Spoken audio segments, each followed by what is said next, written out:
Welcome to the Wiggly Podcast from the Wiggly Sofa. No, not this week, not from the Wiggly Sofa. I'm joined today by Farmer Phil and Daniel Pilkington. Ooh, Daniel's a chef. Yeah. Chef Dan. Chef Dan. Is that better? Yeah, Farmer Okay. Phil and Chef Dan and Ross Boardman. Restaurateur Ross. Restaurateur Ross. Yeah, Ross, thanks for having us up to your restaurant. And I've just been around your garden and witnessed lots of Wiggly products and lots of growing action and a smoker. And the smoker. Tell yes. us about that. Well, part of what we do here is in taking a raw product through the whole process of turning it into something else and then delivering in the kitchen. And that sounds pretty much what kitchens do. But we won't, for example, be buying in smoked produce. Right. When we can get the best piece of duck, the best piece of salmon, and then cure it and treat it ourselves, that's what we do. Isn't that just a long process when some specialist has got smoking experience? What makes your smoking any better than anyone else's smoking? Well, it looked a lot better than Podchef smoking, I must say. A lot safer, anyway. Yeah, it looked like a machine. Podchefs looked like a Kazi. It did. With smoke coming out the top of it. And flames. Yeah, well. And flames if it all went wrong. Yeah. I think the best way to explain it is we're in control. We can make it as good as we possibly can make it, and I think that's what we're about, really. It's down to us then. We can't blame anyone then if it's just us that's done it. It's all about blame. Okay, so if Presumably I the upside is that then when you go to one of your customers and they say, by God, that tasted good, you can say, well, yeah, I made it. Exactly. Yeah. Exactly. So we're in Burton-on-Trent, which I don't know a lot about, and you've got a new restaurant, reasonably new. 14 months. Yeah. It's a funny time to start the old job, wasn't it? Yeah, well, we didn't know that then, did we? Yeah, hindsight's a wonderful thing, isn't it, really? 100% accurate. Yeah. 100% accurate, yes. yes. But you're doing well in the sense that you've won several awards. Yes, we have. What have you got? Come on. We won Best Newcomer of the Year in the Staffordshire Good Food Awards. We were really quite chuffed about that. Yeah. We got nominated, but didn't go anywhere near it in the local NFU use of local produce, because a lot of people really sort of decided, they'd add an extra few Staffordshire oatcakes onto the menu, so we couldn't keep adding more bits in there just to get out. And we came second place in the Brasilia, and we were a UK TV food hero last year, 2008. I think one of the things we're quite proud of, and it's one of those things, it's not necessarily an award, but it's a badge of honour, we got 5 stars in food hygiene. That means now the environmental health officer will actually feel happy to come here and eat. Excellent. Now, the thing is, we have brought up with us Farmer Phil's beef, which is your idea. We're going to expose Farmer Phil to Chef Dan, see what Chef Dan thinks of the meat, and learn all about what Chef Dan is looking for when he wants to serve food to folk who walk through the door of 99 Station Street, Burton-on-Trent. Phone number 01283 516 859. Website www.99stationstreet.com. Now shut up, Dan. Hi. What I really want to see is Dan shouting service from his kitchen and watching them all scurry about. It's all rubbish. I'm calm, collected and lovely.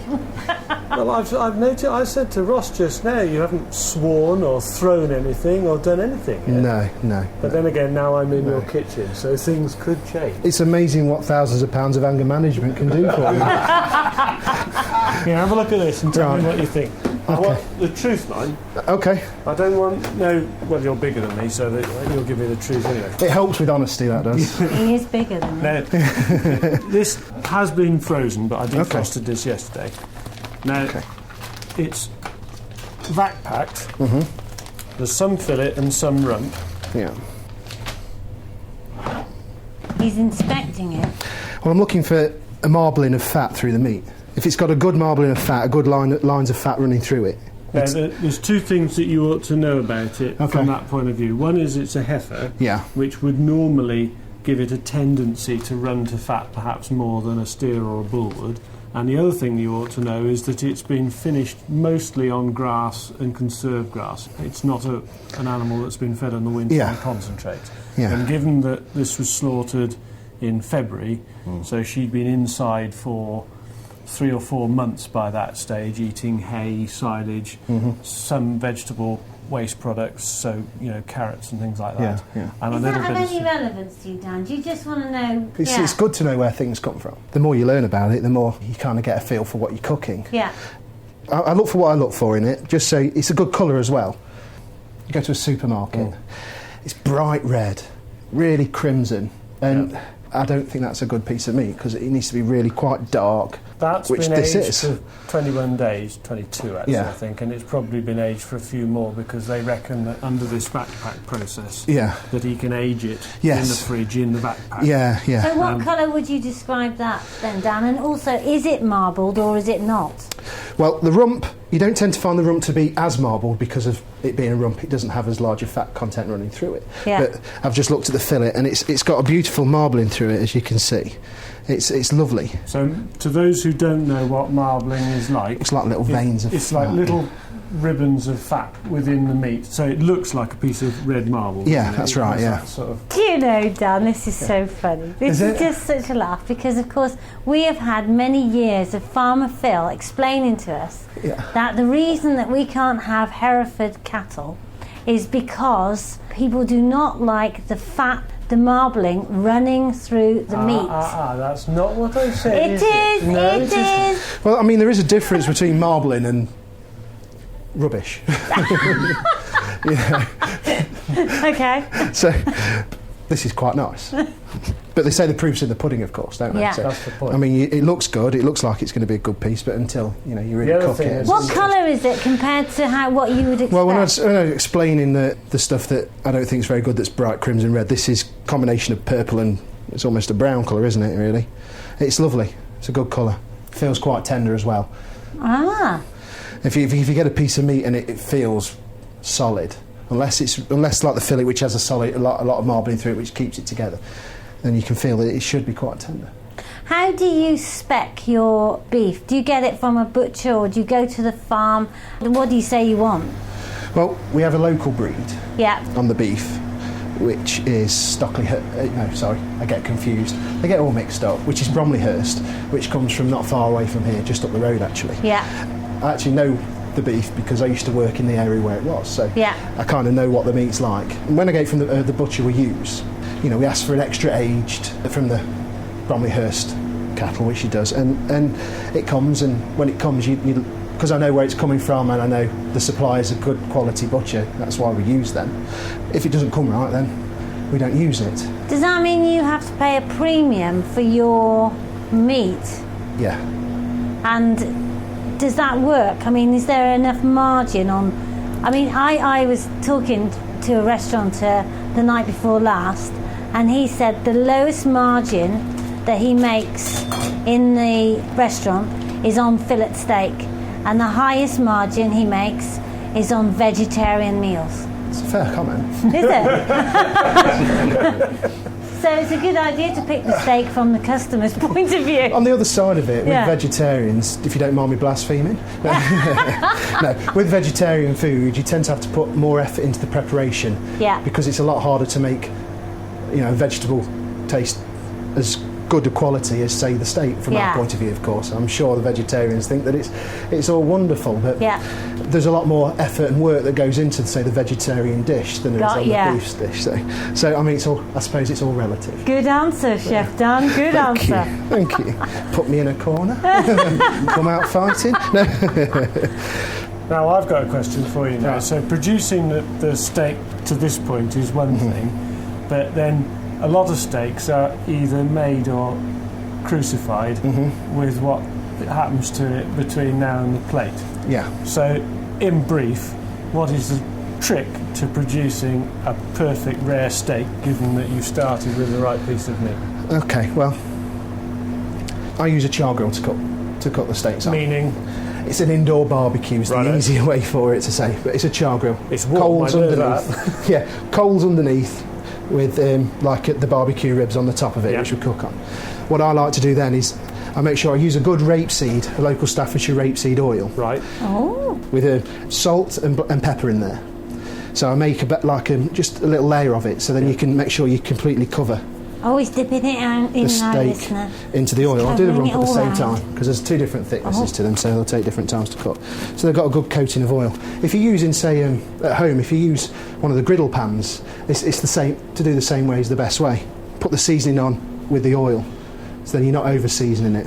And then my char grill I have very hot. Yeah. Because I like to cook it, and then we do what we call in the trade is rest it. Yep. So that the muscles relax before they come out to you, so that way they're nice and tender. So now it's sizzling away. You can perhaps hear the sizzle, and it's covered in oil. He's covered it all over with oil. The rump's got a little bit more fat around the outside of it than the fillet, but then the fillet with more marbling will probably make up for that. Yeah.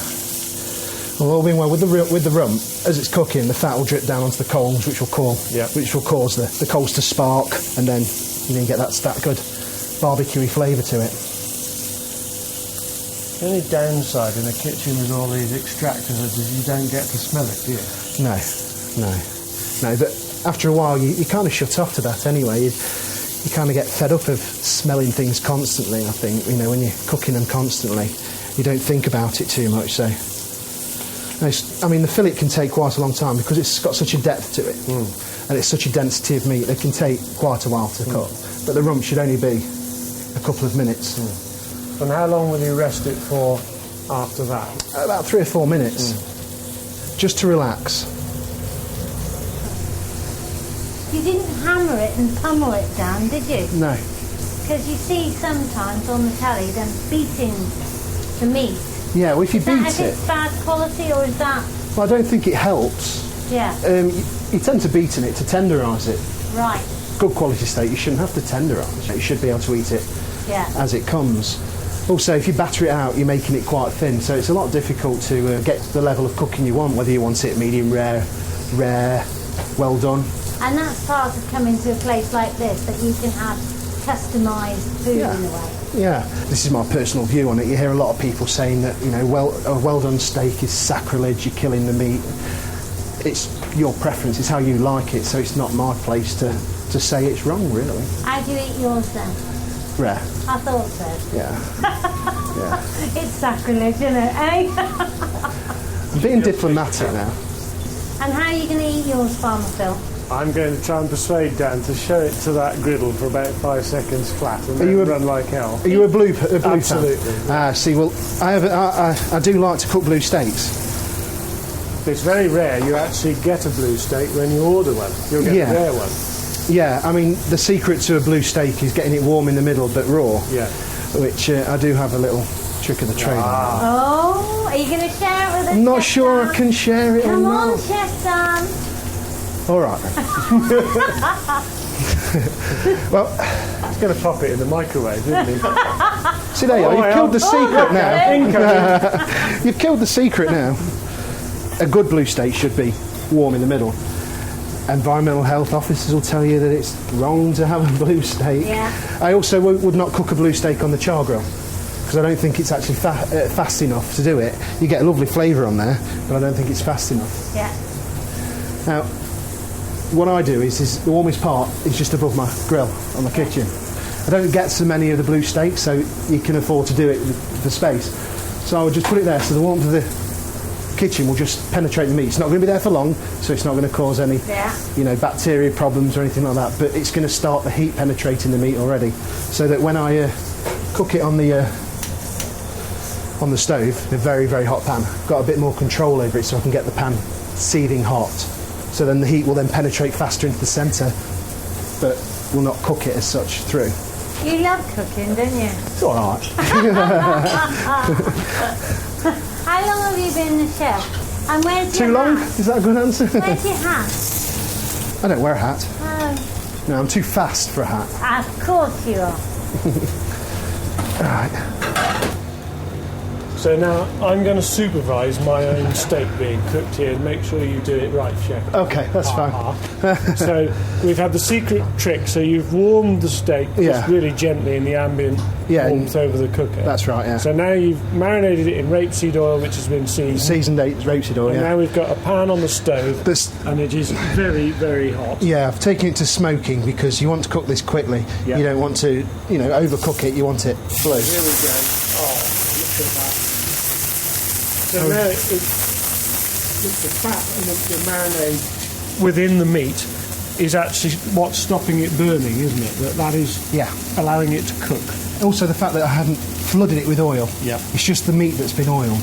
So there's not a vast amount of oil, so you're not getting any flames spitting anywhere. You're not getting that oil then catching fire, so it's just cooking the steak, no wasted heat. For those of us who like our meat very rare, the idea is to get it warm without That's cooking right, it, yeah. isn't it? I used to be told many years ago when I was doing blue steaks that you were supposed to count to 30 on each side, and that's it. But I only think that works with something a little thinner. There is a blue steak is definitely warm. It's not like eating raw meat. No, A steak tartare or something like that is a different thing.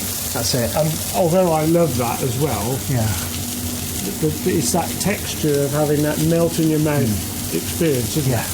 Yeah, and with the warmth as well. If it's not warm, you don't get the flavours. So now, being a piece of fillet, because it's quite thick, it'll be over an inch thick. You stood it up on end now, just to get... You always say there's 6 sides to a fillet steak, and that's how many cooking sides you have. So you turn it, balance it on each side, then, and that way every part of it's cooked. Yeah. So I'm dribbling again now. Okay. So that to me is blue. That looks fantastic. Okay. We'll go and try it. And Ross, what about all the other ingredients that go in with the meat? How do you source that? We use a local greengrocers who also sponsor the Taste of Staffordshire Awards, and they'll provide us with great local fruit, great local veg, and also they have some good contacts with local cheesemakers. So we, for example, Daniel's just been hopefully going to be receiving some brand new Staffordshire Gold, which is a soft blue cheese. Yeah. Now the Staffordshire itself is a gorgeous cheese. It's got European domain control. I don't know the proper term for that, but it's the same as sort of like Hereford Perry and Herefordshire cider has got. Like champagne, etc. It's the very same thing. And also we're surrounded 3 sides by the Countess who make Stilton. Where you are people prepared to pay? Presumably they have to pay more for this care, this sourcing, the fact that you have to pay more. Are they prepared to pay that margin? How does it work?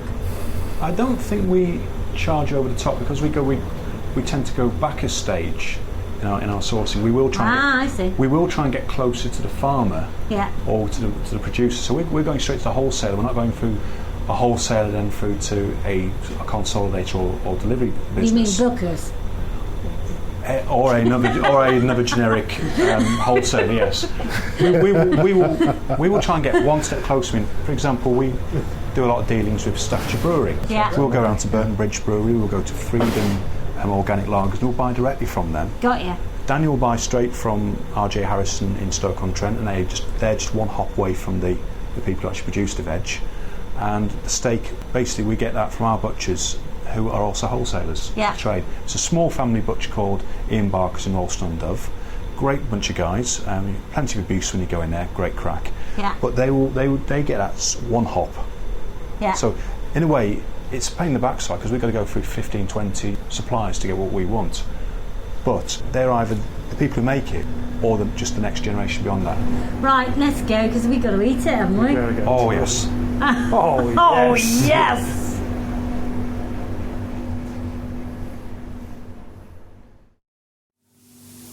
Montycast. One fact this week on beer.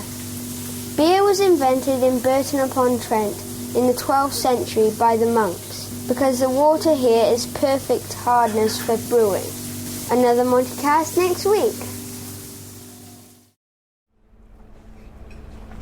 Back in the dining room, here we are. Helen's bringing the food out. It looks absolutely delicious. Courgettes, carrots. Is that Swede, Ross?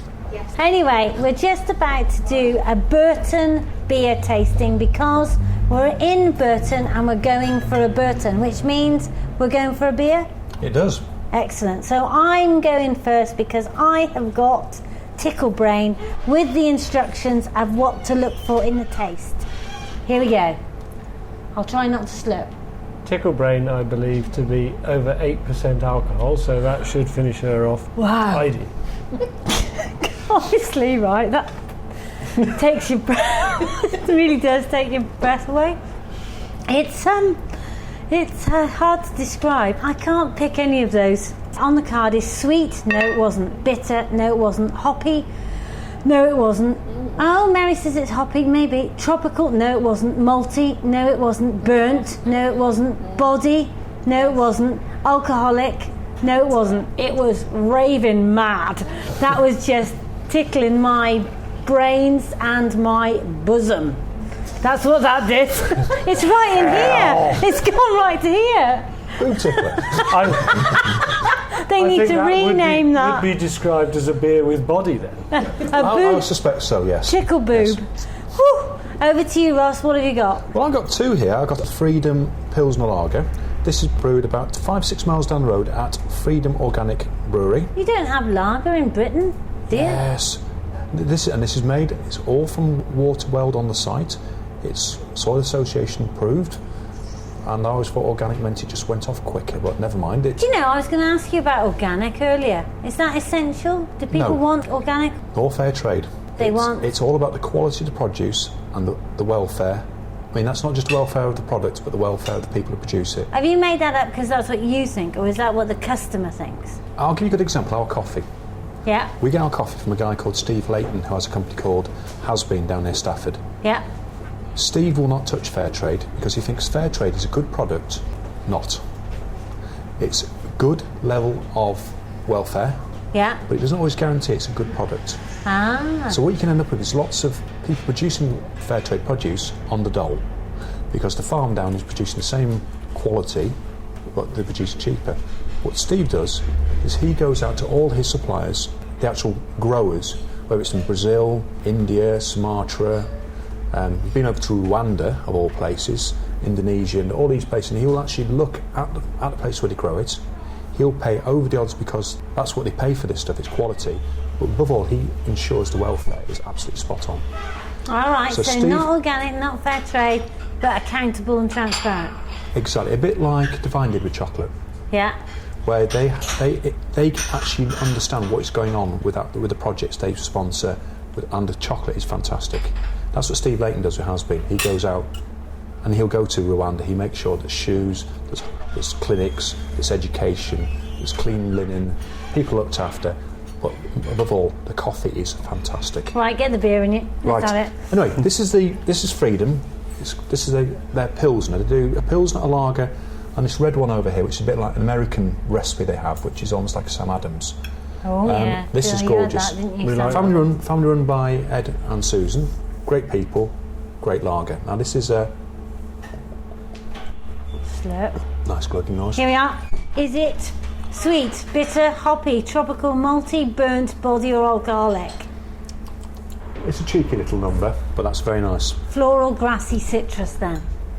I'll take your word for it. All right, next one. This is Burton Bridge. Burton Porter, which is a microbrewery. Their pub/brewery is actually on Burton Bridge. Do you want to try it as well, Phil? Yeah, I've got some because I finished my other one because I was greedy. Okay. Sweet, bitter, hoppy, tropical, malty, burnt, body or alcoholic? Certainly got body. It's a little bit malty. There are little bits of burntness in it, but yeah, nice. Coffee, burnt toast? More burnt toast than coffee, I would say. It's got that kind of edge to it, hasn't it? Very nice. Come on, let's eat this steak. Right. Here we go. We'll see if Chef Dan has made something special out of Farmer Phil's beef. Oh, that's lovely. Ready, team? That is Cheers. just a job, isn't it? A very nice day at 99 Station Street. Thank you, Ross and Sue. Burton-on-Trent. Brilliant. Here's to Burton-on-Trent. Bye. Bye.